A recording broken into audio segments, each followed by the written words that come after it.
Commander Elena Rice pressed her palm against the scanner, feeling the familiar tingle as it read her biometrics.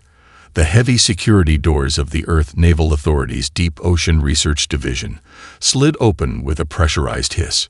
29 years since first contact, and humanity was still using outdated security protocols that made their alien allies smirk behind diplomatic facades. "Commander, you're early again," Lieutenant Walsh called from his monitoring station. "The Galactic Concord representatives aren't scheduled for another 3 hours." Elena nodded, her dark hair catching the blue-tinted lights of the underwater facility. "That's the point, Marcus. I want to review our presentation without any Centaurian observers breathing down our necks." The truth was more complicated. Elena had been combing through historical naval archives for months, looking for anything that might give humanity an edge. The Galactic Concord had welcomed Earth with fanfare and promises of equality, but nearly 3 decades later, humans remained relegated to minor trade routes and defensive positions, glorified security guards for more advanced species. Her terminal illuminated as she pulled up the latest deep-sea survey data. The Pacific Abyssal Mapping Project was officially a geological study, but Elena had redirected resources to scan for artificial structures. If her hunch was right. "Commander," her computer announced, "anomalous pattern detected in Sector 7. Elena's heart quickened. "Display findings." The holographic display flickered to life, revealing a perfect rectangle nestled within a trench wall. Too perfect to be natural. Depth readings placed it at just over 9,000 meters below sea level. "Interesting timing," she murmured, glancing at the facility's external cameras, where a Centaurian shuttle was visible in the distance, arriving early despite the schedule. Early inspections had become increasingly common as humanity pushed boundaries with their research. She made a quick decision. "Lieutenant Walsh, inform our guests that I've been called away for an emergency drill. Stall them for at least 6 hours." Walsh raised an eyebrow, but nodded. Over the years, he'd learned not to question Elena's occasional departures from protocol. 90 minutes later, Elena piloted a research submersible through the crushing darkness of the Pacific depths.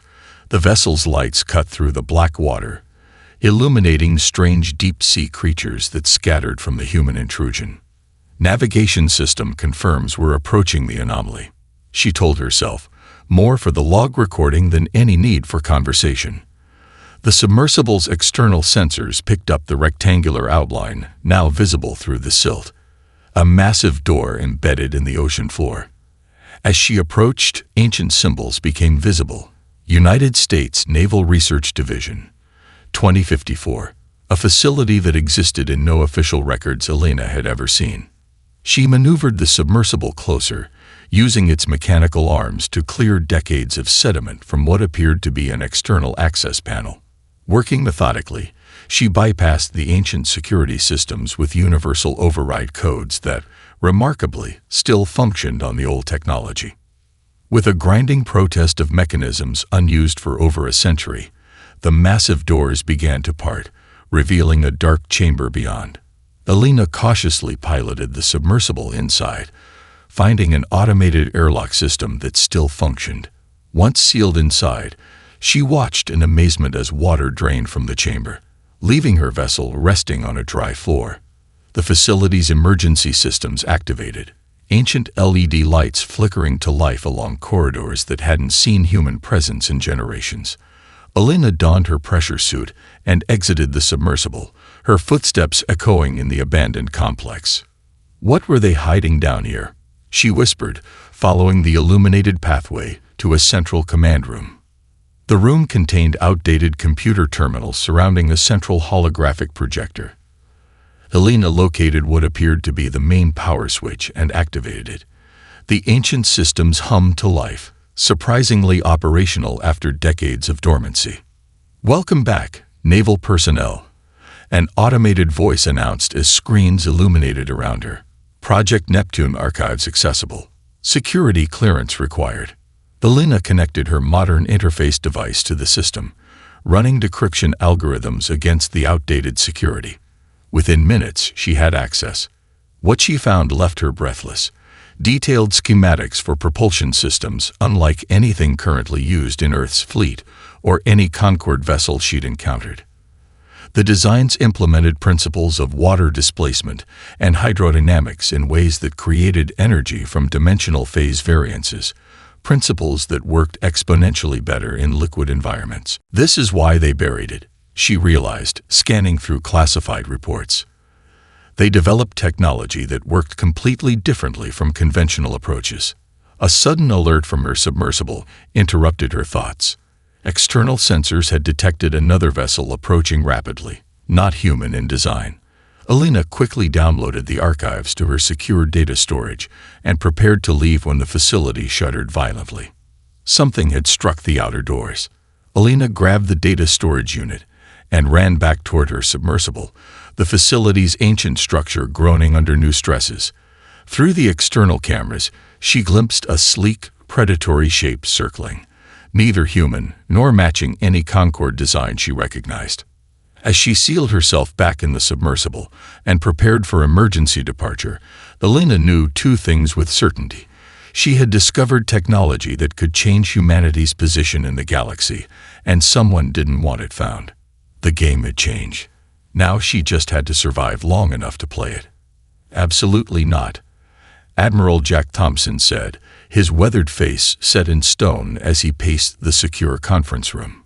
You're asking me to divert resources to resurrect century-old technology based on a single unauthorized dive. Alina stood her ground, the secure data drive clutched in her hand. 3 days had passed since her narrow escape from the deep-sea facility. Whatever had attacked her submersible had disengaged when she'd activated the emergency ascent protocols, but the damage to her vessel had been substantial. "Sir, with respect, I wouldn't be here if this wasn't revolutionary," she replied, placing the drive on the table. "This isn't just old tech, it's an entirely different approach to propulsion and energy generation, one that the Concorde species have never explored." Thompson's expression softened slightly. He'd been fighting the political battles to keep Earth's naval development program funded despite increasing pressure from the Concorde to standardize all military technology. "Show me." Alina activated the holographic display, and the schematics filled the air between them. The system generates energy from dimensional phase variances in liquid environments. Our current ships use graviton displacement, just like every other Concorde species. But this... She manipulated the display to show simulation data. This technology uses principles derived from Earth's oceans. It's tech that evolved from our world, not theirs. The Admiral studied the projection, years of engineering experience evident in his focused gaze. "And you believe this is why that facility was hidden away? Because it was too different?" "The historical data suggests internal political conflicts buried the research," Alina explained. "But now I think there's more to it. Something attacked me down there, sir. Something that didn't want this found." Thompson was silent for a long moment. "The Mariana facility is officially decommissioned," he finally said. "No personnel, no oversight. If someone were to access it using their command codes, there would be no record in the active duty logs." Alina understood the implication immediately. "Thank you, sir. I never had this conversation with you, Commander," Thompson said, already turning away. "And I certainly never authorized the reallocation of historical research materials from Storage Facility 12. 2 weeks later, Alina stood in the cavernous main bay of the abandoned Mariana Trench Naval Facility, surrounded by a hand-picked team of engineers and scientists who had answered her carefully worded invitation. The facility, carved into the walls of the famous Oceanic Trench, had been one of Earth's first deep-sea military installations. "I know all of you risk your careers coming here," Alina addressed the group. "So I'll be direct. We're building something that could change humanity's standing in the Concorde." Dr. Marcus Walsh, who had requested transfer from his monitoring station to join her project, stepped forward. "The schematics you shared are fascinating, but with these materials..." He gestured to the crates of parts they'd managed to salvage. "We'd need a fully equipped shipyard." "We adapt," Alina replied. "The original designers built their prototype with less." Lieutenant Jessica Winters, their propulsion specialist, was already sorting through components. These dimensional phasing calculations, they're unlike anything in current theory. Who designed this? That's the question that keeps me up at night, Alina admitted. The original records list multiple contributors, but the core concepts came from someone identified only as Neptune's Child, a code name with no personnel file attached. For the next 3 weeks, they worked in shifts, repurposing the facility's outdated equipment, while Alina made brief appearances at her official post to maintain cover. Progress was slow until Dr. Daniel Foster, their theoretical physicist, had a breakthrough. The original designers were overthinking it, he explained, displaying modified schematics. They treated water as a medium to pass through, but it's actually a partner in the reaction. Look, a simulation showed energy cascading through water molecules in patterns reminiscent of how cephalopods propelled themselves. Earth's ocean life evolved perfect propulsion methods over millions of years. This technology mimics those patterns at a quantum level. The first successful test came at 300 hours on a Tuesday. A 1-meter prototype drive suspended in a water tank began to generate a shimmer of energy that bent light around it. Power readings climbed steadily, exceeding their predictions by 43%. Alina was recording the results when facility alarms triggered. Proximity alert, the automated system announced. Unknown vessel detected. Shut it down, she ordered immediately, but Dr. Foster shook his head frantically. We can't. The reaction's self-sustaining now. The energy signature will be detectable for at least 17 minutes. Security monitors showed a sleek shuttle bearing Centaurian diplomatic markings circling the facility's underwater entrance. Not a coincidence. They're here for the drive, Alina realized. She turned to her team. Package everything. We're evacuating to secondary site. As they scrambled to secure their research, Alina's secure communicator chimed with an encrypted message from Admiral Thompson. Sulfuri representatives demanding inspection of all naval facilities. Concord Council involved. Watch your back. The message confirmed her suspicions. Whatever they had rediscovered, it was important enough that someone had been monitoring for its reemergence for decades. Commander, Lieutenant Winters called urgently. We're registering an energy spike from the prototype. It's exceeding all projected parameters. Alina watched as the small drive began to emit pulses of blue-white energy that rippled through the water in perfect concentric circles. Status of the Centaurian vessel, she demanded. They've stopped moving, replied the security officer. They're just waiting. Alina made her decision. Continue the test. Let's show them exactly what humanity is capable of. The Sulfuri Empire formally requests immediate access to all Earth Naval Authority research facilities. Ambassador Zex Thrall's translator device rendered his clicking speech into flat, emotionless English. His aquatic features, reminiscent of Earth's deep-sea predators with bioluminescent patterns rippling across gray-blue skin, remained perfectly composed in the United Earth Council chamber. Alina watched from the gallery as Earth's diplomatic corps scrambled to respond. 3 weeks had passed since they'd relocated their prototype from the Mariana facility to an even more remote location beneath the Antarctic ice shelf. In that time, the Sulfuri had escalated from polite inquiries to formal demands. Ambassador, as we've previously stated, Earth will happily comply with standard inspection protocols as outlined in Concord Treaty Section 47.3. Earth's chief diplomat, Samantha Hayes, replied smoothly.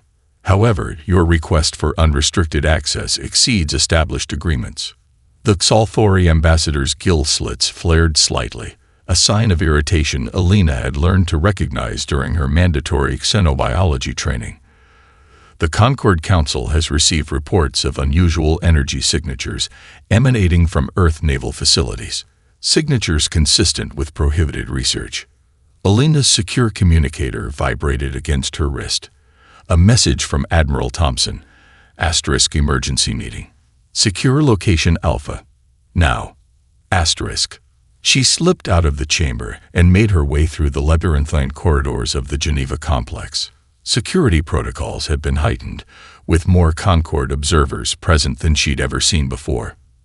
The secure location turned out to be a maintenance tunnel beneath the building's west wing. Admiral Thompson waited with an unfamiliar woman in civilian attire. "Commander Reyes, this is Undersecretary Rebecca Miller," Thompson said without preamble. "She has clearance." Elena nodded cautiously. "What's happened?" "The Zalthori know more than they should," Thompson said, his expression grim. "Someone's feeding them information." "We have a mole?" Elena asked. Worse, Rebecca Miller spoke for the first time, her voice carrying an authority that belied her unassuming appearance. "We have confirmation the Zalthori have been systematically suppressing water-based technologies throughout the galaxy for centuries." She produced a data tablet displaying classified intelligence reports. These were intercepted from Zalthori secure channels.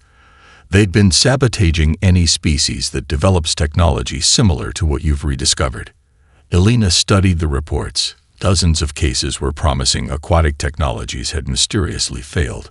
Researchers had disappeared, or entire research divisions had been shut down following Zalthori diplomatic interventions. "They're aquatic apex predators," Miller continued. "Their evolutionary psychology makes them pathologically territorial about liquid environment technologies. It's their domain, and they've ensured no one else can compete in it." "The Concord Council has scheduled an emergency session," Thompson added. "They're voting on sanctions against Earth for unauthorized technological development tomorrow." "Sanctions? Based on what evidence?" Elena demanded. "They don't need evidence," Miller replied. 7 of the 11 council members are either Zalthori allies or have been compromised.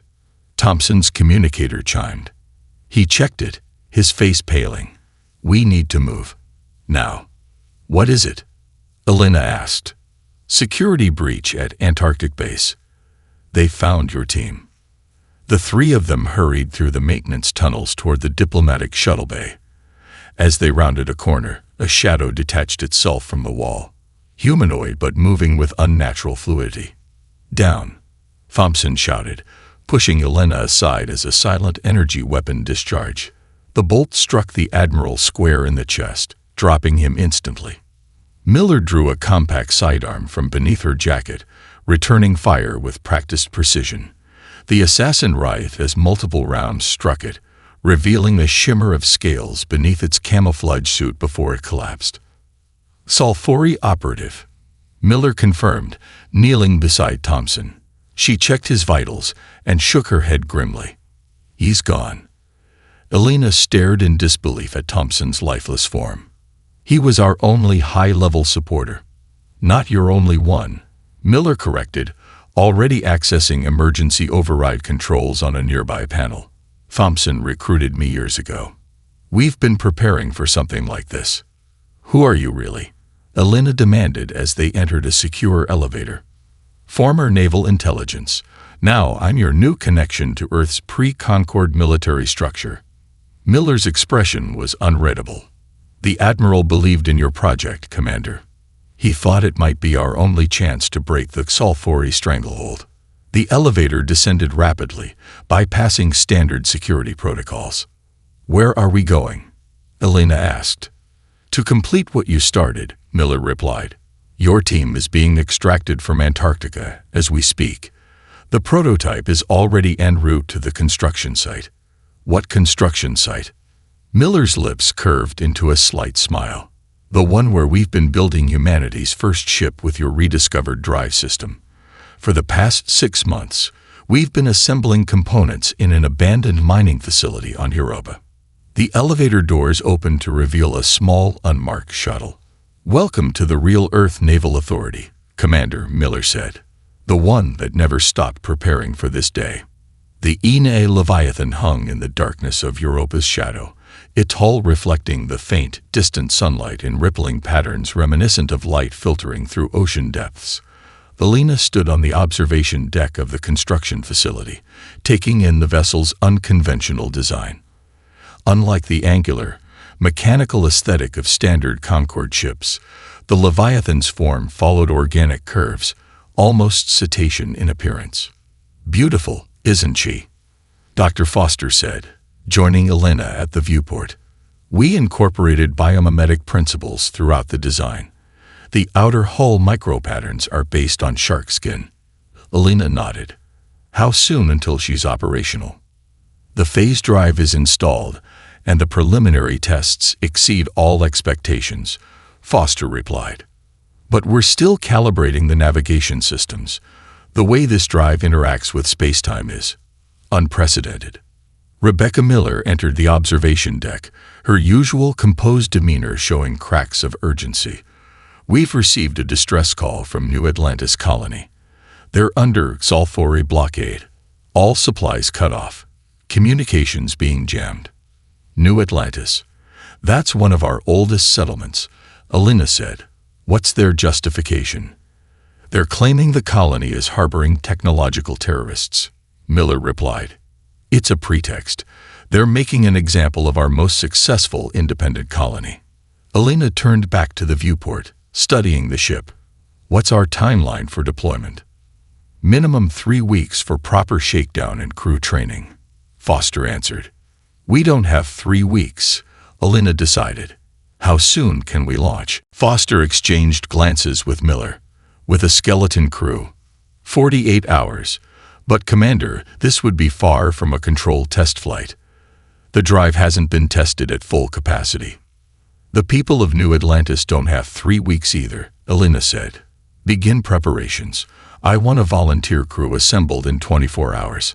Lieutenant Mason Brooks, the tactical systems specialist who'd transferred from Earth's Jupiter defense platform, coordinated the hasty launch preparations while Elena and Foster finalized the drive calibrations.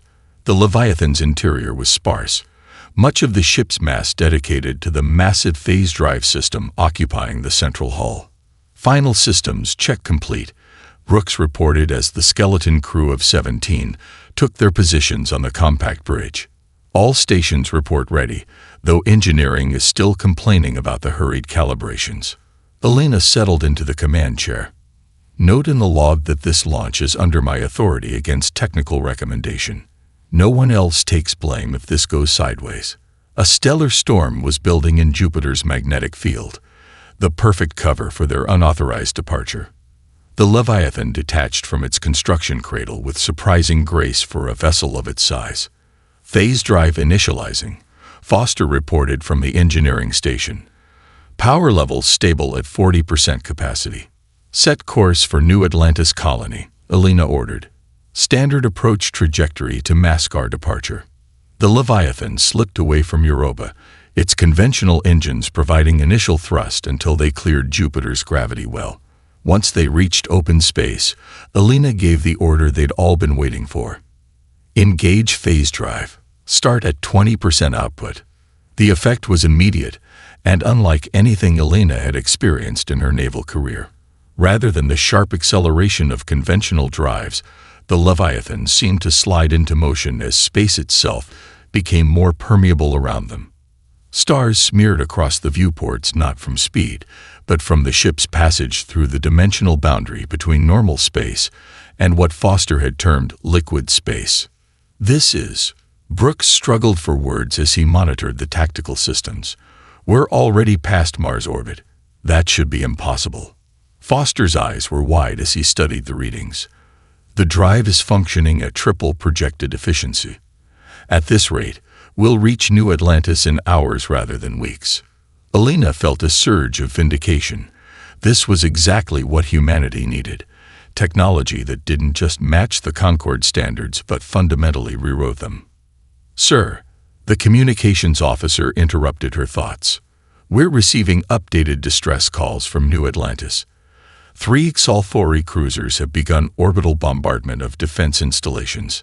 Time to arrival," Elena demanded. "At current velocity, 4 hours, 17 minutes. Increase phase drive to 40%. Let's see what this ship can really do." The Leviathan responded instantly, the dimensional shift deepening around them, as Foster called out rapidly improving metrics.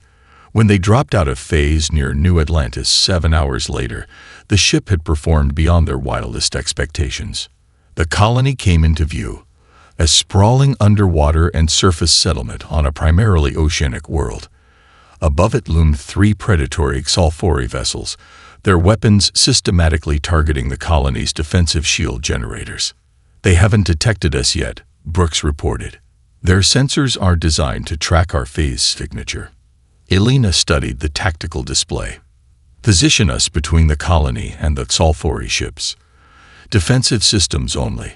I want to show them what we can do before we decide if we need to show them what we're willing to do." As the Leviathan glided into position, the lead Xalfori cruiser finally registered their presence and pivoted to engage, its weapons ports glowing with charged energy. "Incoming fire," Brooks shouted. "Activate phase shields," Elena ordered calmly. The Xalfori weapons discharge, streams of destructive energy that should have torn through any conventional vessel. Instead, they met the Leviathan's phase field and simply rippled away, like stones skipping across water. Brooks stared at his console in disbelief. "No damage. They hit us with enough firepower to level a city, and we don't even have a scratch." Before Elena could respond, a massive impact rocked the ship. "Boarding torpedo," someone shouted. "They've breached lower deck 7. Elena locked eyes with Brooks. "Looks like we get to test our internal defenses sooner than expected." "Lieutenant, you're with me." Lieutenant Brooks is stabilized, but he'll require specialized medical attention, the Leviathan's doctor reported, her expression grave. "The Xalfori boarding party used some kind of neurotoxin we haven't encountered before." Elena nodded grimly, glancing at the medical bay where Brooks lay unconscious. Their victory at New Atlantis had come at a cost. While the Leviathan's phase shields had proven impervious to conventional weapons, the boarding party had inflicted significant casualties before being repelled. "Keep him comfortable. We'll reach Earth orbital range in 6 hours," she said, turning to Dr. Foster, who waited with barely contained excitement despite his bandaged arm. "Commander, you need to see this," he said, leading her to a secure analysis room where the captured Xalfori boarding equipment lay disassembled. Their weapons and armor, they're based on the same principles as our phase technology, but cruder, less refined. They'd been developing their own version. Elena studied the components. They had centuries to work on this. Why is their version so primitive compared to ours? "That's what I couldn't understand until I ran a comparative analysis," Foster replied, displaying a complex molecular diagram. "Their technology is designed to work with saline environments, specifically, environments matching their home world's oceans. They fundamentally don't understand how to apply these principles to varying liquid compositions or to space itself." Rebecca Miller joined them, her face showing the strain of the past 48 hours. News of the confrontation at New Atlantis has spread throughout the Concord colonies. "The Xalfori ambassador is demanding your arrest for unprovoked aggression, and the Concord Council has scheduled an emergency session." "Let them talk," Elena said. "Right now, we need to focus on what happens next. The Leviathan's drive system is destabilizing. We pushed it beyond specifications during the battle." "It's worse than that," Foster added. "The primary containment field is degrading.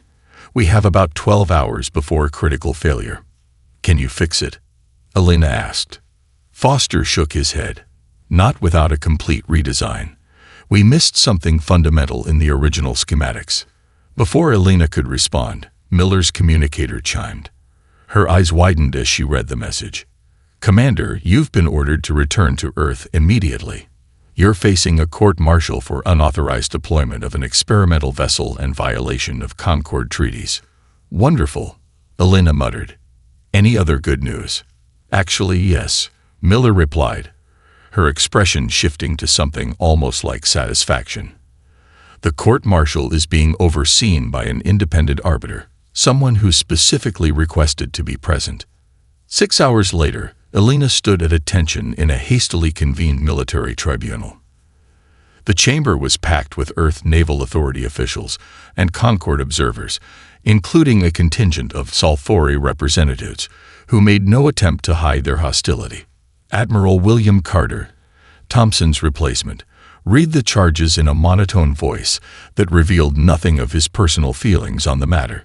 Alina maintained her composure, aware that this was as much political theater as it was a legitimate proceeding.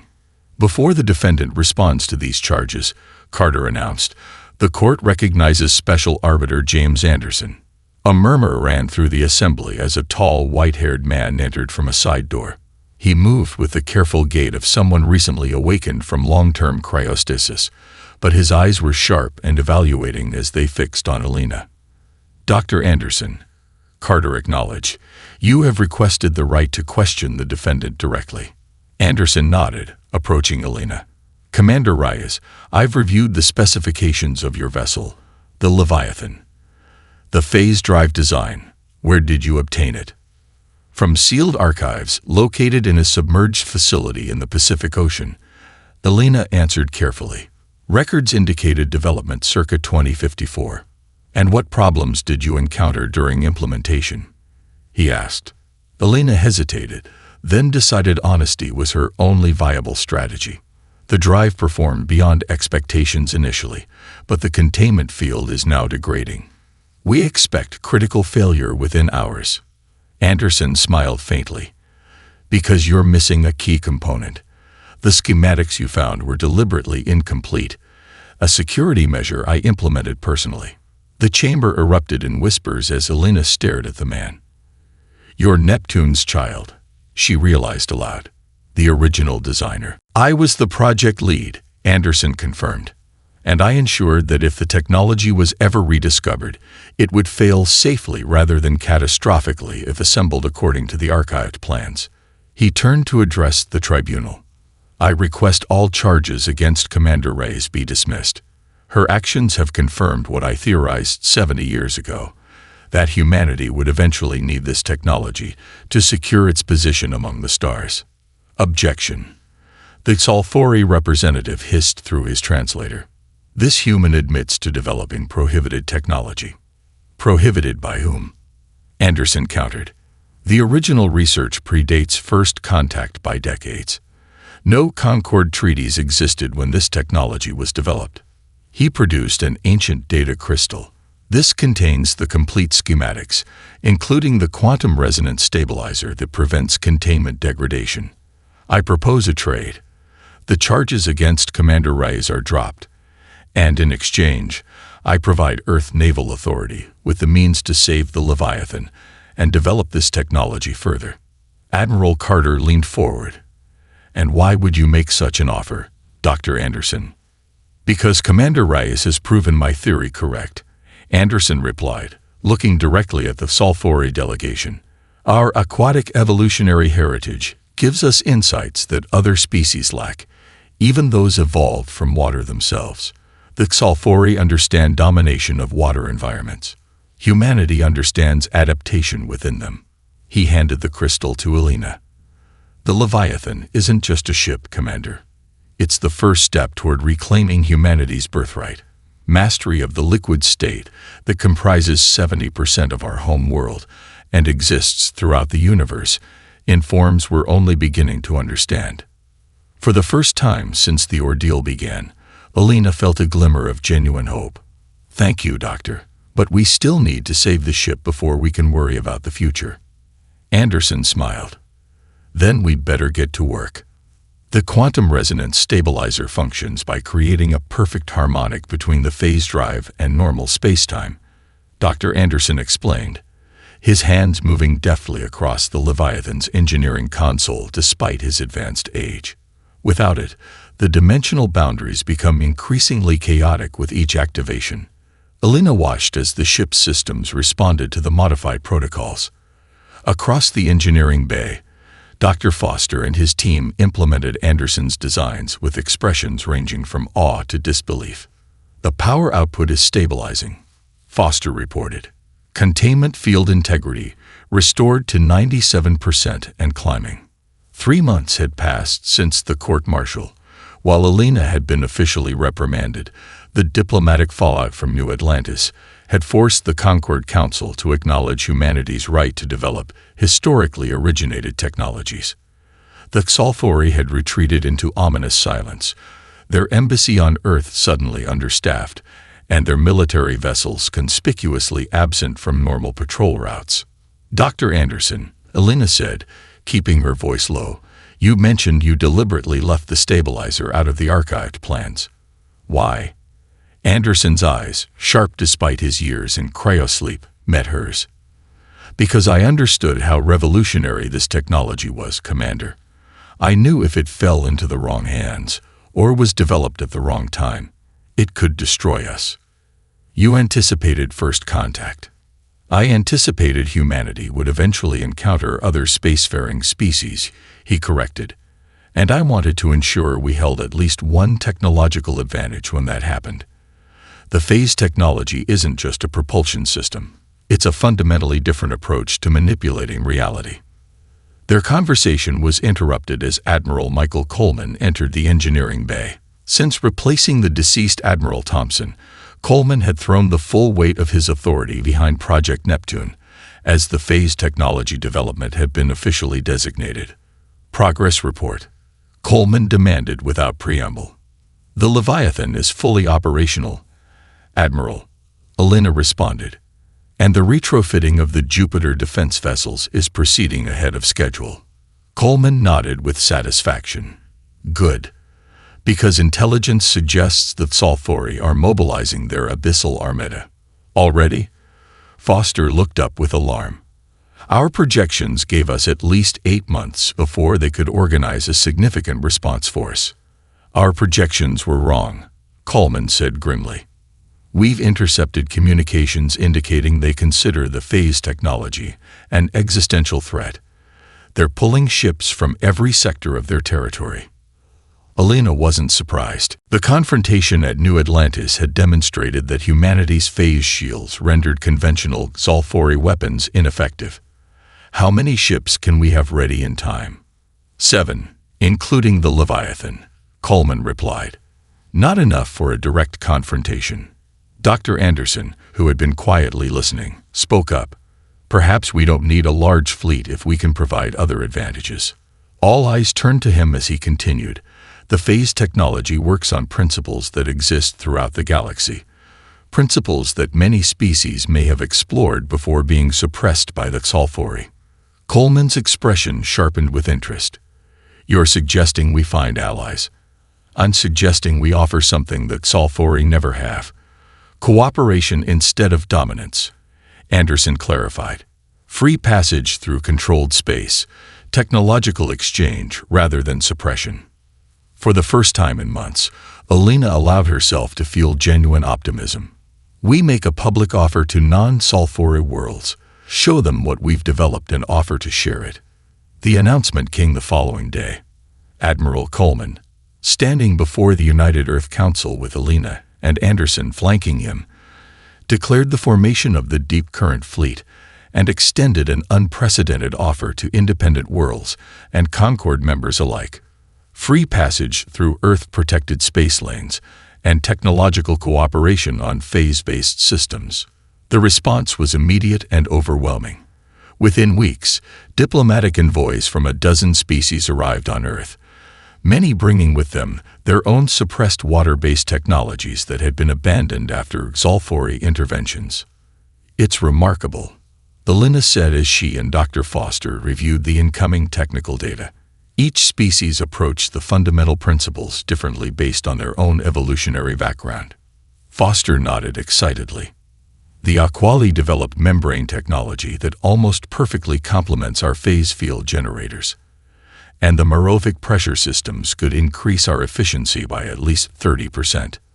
By combining these approaches, we can create something greater than any single species could achieve alone," Anderson observed, studying the merged schematics. Alina was about to respond when her communicator chimed with a priority alert. Rebecca Miller's face appeared on the screen, her expression tense. "Commander, we've detected a Xalfori stealth ship in Earth orbit.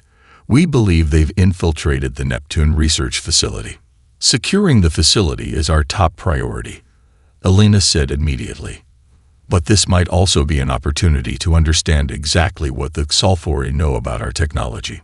I'm sending you coordinates for the suspected infiltration point, Miller replied. A security team is en route, but they're requesting your presence, and Dr. Anderson's. The intruders appear to be after his personal research data. Elena exchanged a determined look with Anderson. Tell them we're on our way. It's time we discovered exactly what the Sulfuri are so afraid of. The deep current fleet hung silently within Neptune's turbulent atmosphere. 7 vessels of varying sizes hidden among the gas giants' swirling methane clouds. On the Leviathan's bridge, Elena studied the tactical display where red markers represented the approaching Sulfuri Abyssal Armada. 23 warships arranged in their distinctive hunting formation. They still haven't detected us, Lieutenant Jessica Winters reported from the sensor station. The planet's electromagnetic interference combined with our phase harmonics is rendering us effectively invisible. Elena nodded, her attention divided between the tactical display and the faces of the 6 other ship captains on the communication screen. The past 3 weeks had been a blur of activity following the infiltration incident at the Neptune research facility. The Sulfuri operatives had been captured, but not before they transmitted partial data back to their command. The Sulfuri fleet will enter Neptune's orbital perimeter in 17 minutes, Elena announced to the assembled captains. Remember your assignments. This isn't about destruction. It's about demonstration. Dr. Anderson, who had insisted on being present for the confrontation, stood quietly at the back of the bridge. The intelligence recovered from the captured Sulfuri had confirmed his theories. The aquatic predators fundamentally couldn't comprehend how humans had mastered phase technology so quickly. Their evolutionary psychology made them incapable of seeing water as anything but a medium for dominance. All ships acknowledge battle stations, Communications Officer Patel announced as confirmation signals flashed across her console. The fleet is ready, Commander. Elena took a deep breath. Initiate Operation Perfect Storm. Within Neptune's upper atmosphere, the 7 human vessels activated their phase drives simultaneously. The resulting energy cascade created a rippling distortion that spread through the planet's clouds like concentric waves across a pond. Methane and hydrogen molecules temporarily shifted phase state, becoming more liquid than gas. The approaching Sulfuri fleet registered the disturbance too late. The leading vessels flew directly into the phase-shifted atmosphere and immediately lost maneuverability as their conventional drives struggled against an environment that behaved like liquid rather than gas. Phase 2, Elena ordered. The Leviathan and 2 escort vessels rose from their hiding positions, still partially phase-shifted to appear as ghostly silhouettes against Neptune's blue backdrop. The Sulfuri flagship immediately adjusted course, bringing its formidable weapons arrays to bear. They're charging weapon systems, Winters reported. Hold position, Elena commanded. Let them fire first. The Sulfuri flagship unleashed a barrage of energy torpedoes, advanced weapons that would have vaporized conventional hulls. As they approached the Leviathan, the torpedoes encountered the ship's phase field and simply dissipated, their energy absorbed and redirected into the phase matrix itself. As predicted, Dr. Foster confirmed from the engineering station. Their weapons are actually feeding our defensive systems. Elena allowed herself a small smile before addressing the fleet. Execute Phase 3. The 7 Earth vessels began a precisely choreographed maneuver, appearing and disappearing through Neptune's clouds, each emergence bringing them closer to different Sulfuri vessels. The human ships moved with a fluid grace impossible for conventional drives, mimicking the hunting patterns of Earth's ocean predators. On the Sulfuri command channel, which Earth intelligence had long since cracked, panicked communications revealed growing confusion among the alien fleet. They do not move as ships, one Sulfuri captain reported. They move as water itself. Elena signaled to Dr. Anderson, who nodded and activated a specialized system he had personally designed for this confrontation. Final phase, she ordered. The Leviathan surged forward directly toward the Sulfuri flagship. As it approached, the phase drive reached maximum output, creating a phenomenon they had dubbed a dimensional wake, temporarily converting the space around the enemy vessel into a liquid-like state. The massive Sulfuri ship suddenly found itself trying to maintain position in what effectively became an ocean in space. Its engines flared desperately as it began to sink through the dimensional boundary, unable to generate sufficient thrust in the altered medium. Around the fleet, similar scenes played out as Earth vessels systematically neutralized the Sulfuri armada, not by destroying them, but by rendering them impotent within their suddenly liquid environment. "The Sulfuri flagship is hailing us," Patil announced. On screen, Elena ordered. The view shifted to show the Sulfuri fleet commander, a massive specimen with elaborate bioluminescent patterns denoting high rank. His translator rendered his clicking speech into clipped English. "This technology, it violates natural law," the commander accused, gill slits flaring with what Elena recognized as both fear and anger. "No," she replied calmly. "It reveals natural laws your people have hoarded and suppressed for centuries."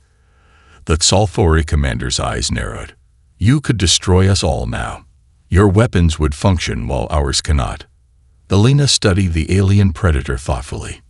In that moment, she faced a choice that would define humanity's approach to interstellar politics for generations.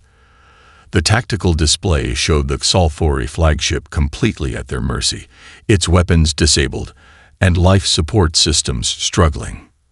"Power down your remaining offensive systems and recall all vessels from human and allied territories," she said finally. "We're not here to replace one predator with another." The bridge fell silent as her decision registered. Dr. Anderson stepped forward to stand beside her, nodding with approval. "You humans are unexpected," the Sulfuri commander said after a long pause. "We would not have shown such restraint." "That," Elena replied, "is precisely why we're having this conversation in the first place." 6 months after the Battle of Neptune's Shadows, Elena stood at the viewport of Oceanic Principles Academy's observation deck, watching shuttles arrive from across the galaxy. The massive space station, constructed in Earth orbit using phase technology, resembled a coral reef more than a conventional space habitat, its structure flowing in organic patterns that maximize both efficiency and beauty. "Admiral Reyes," a voice called from behind her. "The Galactic Concord delegation has arrived." Elena turned to find Lieutenant Mason Brooks, now fully recovered from the neurotoxin and promoted to serve as her executive officer. Her own promotion to admiral had come 3 months earlier, following the comprehensive restructuring of Earth's naval forces. "Thank you, Lieutenant," she replied. "Are our guests settled in the adaptive quarters?" Brooks nodded. "Yes, Admiral. The environmental systems have been calibrated for each species' requirements." He hesitated before adding, "including the Sulfuri representatives." Elena couldn't help but feel a flutter of satisfaction. The Sulfuri Empire, while still powerful, had been forced to accept significant reforms to the Galactic Concord. Their monopoly on interstellar naval dominance had crumbled in the wake of Neptune's Shadows, and the subsequent revelation of centuries of technological suppression had damaged their diplomatic standing beyond repair. As she made her way to the conference chamber, Elena passed laboratories and training facilities where beings from dozens of species collaborated on the emerging field of hydrospace dynamics. The Aquali, with their membrane technology, worked alongside Miravikian pressure specialists and human engineers. Their combined insights had accelerated development beyond what any single species could have achieved. Dr. James Anderson waited for her outside the conference chamber, appearing remarkably vital for someone who had spent decades in cryosleep. "Quite the gathering you've assembled," he observed with a small smile. "Your vision made this possible," Elena replied. "You preserved this technology, knowing humanity would need it someday." Anderson shook his head. "I preserved the potential. You and your team transformed it into something greater than I imagined." They entered the conference chamber together, where representatives from 17 species rose in acknowledgement of their arrival. At the center of the chamber floated a holographic display of the latest vessel under construction, a massive exploratory ship designed through cross-species collaboration. "Welcome to the inaugural assembly of the Oceanic Principles Coalition," Elena began, surveying the gathered delegates. 6 months ago, many of us were isolated, subject to restrictions on technological development, or trapped in unfavorable trade agreements. Today, we stand united by a shared understanding of principles that transcend individual worlds. She gestured to the holographic vessel. "The Explorer will be our first joint venture, a ship built not for dominance, but for discovery. Its hybrid drive system incorporates insights from all our members, creating something none of us could have developed alone." The Hatterat representative, a crystalline being evolved from a silicon-based ocean ecosystem, chimed resonantly. The Xalthori enforced isolation out of fear. They understood that together, we would surpass them. "Speaking of our former overlords," Dr. Foster interjected quietly, "they've arrived." All eyes turned as the Xalthori delegation entered the chamber. Their movements were stiff, their bioluminescent patterns muted, signs of discomfort that Elena had learned to recognize. Leading them was Admiral Zexval, the same commander who had faced her at Neptune. "Admiral Reyes," he acknowledged with formal respect. "The Xalthori Consortium is prepared to discuss terms for technological exchange." Elena noted his careful phrasing. Not empire, but consortium, a significant concession that reflected their diminished status. "We welcome your participation, Admiral Zexval. All species have insights to contribute." After the delegates had taken their seats and the formal proceedings began, Elena found herself standing beside Anderson near the viewport. Beyond the station, a vast shipyard stretched across Earth orbit, where vessels of countless designs took shape, all incorporating the principles of Earth's oceans, all moving with the grace of sea creatures. "When I sealed those archives away, I never imagined this outcome," Anderson admitted quietly. "I thought we might gain a tactical advantage, but you've created something far more significant." Elena watched as a school of maintenance drones moved in perfect unison around a partially completed hull, mimicking the movement of fish. Humanity's greatest strength wasn't developing new technology, she reflected. It was rediscovering what we already knew, the fundamental principles of our own world that we had taken for granted. Anderson nodded thoughtfully, and being willing to share that knowledge rather than hoard it. As the conference continued in the background, a young engineer approached with a data tablet. "Admiral, we've completed the analysis of the original Neptune archive data," she reported. "There's something you should see." The tablet displayed ancient security footage, the original Neptune team discussing contingency plans. In the grainy footage, a younger Anderson addressed his colleagues. "If we're right about what's out there among the stars, humanity will need an advantage. Not to conquer, but to ensure we have a voice. This technology isn't meant to be used for generations. It's insurance for a future we won't live to see." Elena looked up from the tablet to find Anderson watching her with a knowing expression. "You didn't just predict first contact," she realized. "You orchestrated this entire sequence of events." Anderson's eyes crinkled with amusement. "I set the conditions. You and your team determined the outcome." He gazed out at the shipyard where humanity's future was taking shape. The question was never whether humanity would reach the stars, but what we would become when we got there. Elena followed his gaze to where the Leviathan was docked, the vessel that had changed everything. "And what have we become?" "Something unique in the galaxy," Anderson replied. "Not conquerors, not victims, but navigators, charting currents of change that will reshape the stars themselves."